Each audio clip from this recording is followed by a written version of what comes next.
Hello students, welcome to my YouTube family. তো আজকে আমরা করব ক্লাস 8-এর অঙ্ক। চ্যাপ্টার হচ্ছে কোষে দেখি 5.3। তো এই চ্যাপ্টারের আজকে আমরা 3-এর দাগে, 4-এর দাগে এবং 5-এর দাগে এই 3টে দাগের অঙ্ক কমপ্লিট করব। দেখো 3-এর দাগে কি বলেছে। 3-এর দাগে বলেছে দেখো x + 1/x = -1 হলে x³ - 1 এর মান কি হবে হিসাব করে লিখি। মোটামুটি অঙ্কটা করেই দেওয়া আছে, ঠিক আছে। তাও আমি একবার তোমাদেরকে করিয়ে বুঝিয়ে দিচ্ছি, দেখো তোমরা অঙ্কটা খুব সহজেই করতে পারবে। এখানে দেখো কি বলা আছে, তাহলে x + 1/x = -1, তাহলে এটাকে আমরা এভাবে লিখতে পারি। দেখো এখানে বা হবে, যেহেতু এখানে সমান চিহ্ন আছে, তাহলে বা হয়ে এখানে কি হবে, তাহলে নিচে যদি আমরা এই লসাগু করে নিই তাহলে লসাগু হবে x, তাহলে কি হবে x² + 1 যোগ করলে কি হবে, এখানে x নেই মানে কি x এর সঙ্গে x গুণ করলে x² আর +1 সমান কত হবে -1। বা আমরা লিখতে পারি x² + 1 সমান এই এক্সটাকে এইভাবে -1 এর সঙ্গে গুণ করে নিলে হয়ে যাবে -x, ঠিক আছে। বা আমরা এই -xটাকে যদি আমরা বাঁ দিকে নিয়ে আসি তাহলে কি হবে x² + x + 1 সমান ডান দিকে কিছু নেই মানে কি আছে 0। এবার এটা আমরা পেয়ে গেছি x² + x + 1 সমান 0। এবার আমাদেরকে কি বের করতে বলেছে x³ - 1। তাহলে x³ - 1 এটা কিসের সূত্র হবে, দেখো a³ - b³ এর সূত্র। তোমরা জানো a - b * a² + ab + b²। b মানে এখানে 1, তাহলে b² সমান কত হবে x - 1 * x² + x + 1। তাহলে x - 1 যেমন আছে তেমন বসবে। এবার x² + x + 1 সমান আমরা কত পেয়ে গেছি 0। তাহলে গুণিতক কত হবে 0, আর কোনো কিছুর সঙ্গে 0 গুণ করলে কি হবে 0।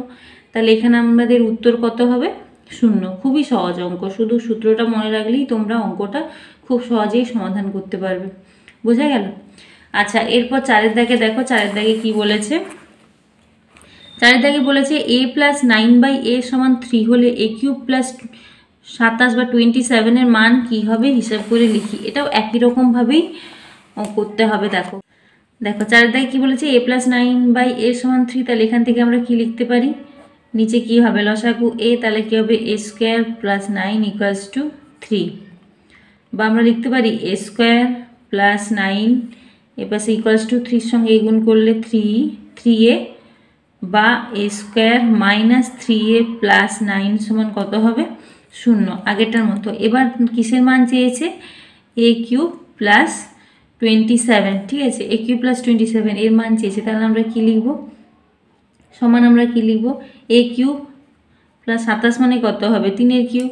তাহলে a³ + b³ এর সূত্র আমরা ফেলবো, তাহলে a + b গুণিতক a² -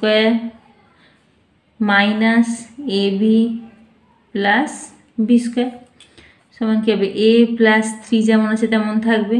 তাহলে এখানে কি হবে a² - 3a + 9, তাহলে a² - 3a + 9 এর মান আমরা তো পেয়ে গেছি 0। তাহলে a + 3 গুণিতক 0 সমান 0, তাহলে মান কত হবে 0। আচ্ছা, 5-এর দাগেও আমরা কি বের করবো a/b + b/a সমান 1 আছে, এখানে a³ + b³ এর মান বের করতে হবে। তাহলে এটাও একই রকম ভাবে আমরা করে নেব। বা b আর a লসাগু কি হবে ab, তাহলে এখানে কি হবে a নেই মানে এখানে a², এখানে b নেই মানে +b² সমান 1। বা কত হবে a² + b² সমান ab, বা a² - ab + b² সমান কত হবে 0। আচ্ছা, কিসের মান চেয়েছে a³, অতএব a³ + b³ পুরোপুরি সোজা সাপটার সূত্র। তাহলে a + b * a² - ab + b² সমান কত হবে a + b গুণিতক এটার মান 0 সমান 0। তাহলে এখানে কত মান বেরোলো 0, তাহলে এটাই হয়ে যাবে আমাদের উত্তর। এই 3টে অঙ্ক একই রকম, খুবই সহজ, তোমরা পরীক্ষায় দিলে অবশ্যই করতে পারবে। তাহলে আশা করি তোমরা ওই 3টে অঙ্ক বুঝতে পেরেছো। তো আজকের মতো এই পর্যন্ত থাক, দেখা হচ্ছে আগামী ভিডিওতে। Thank you for watching this video.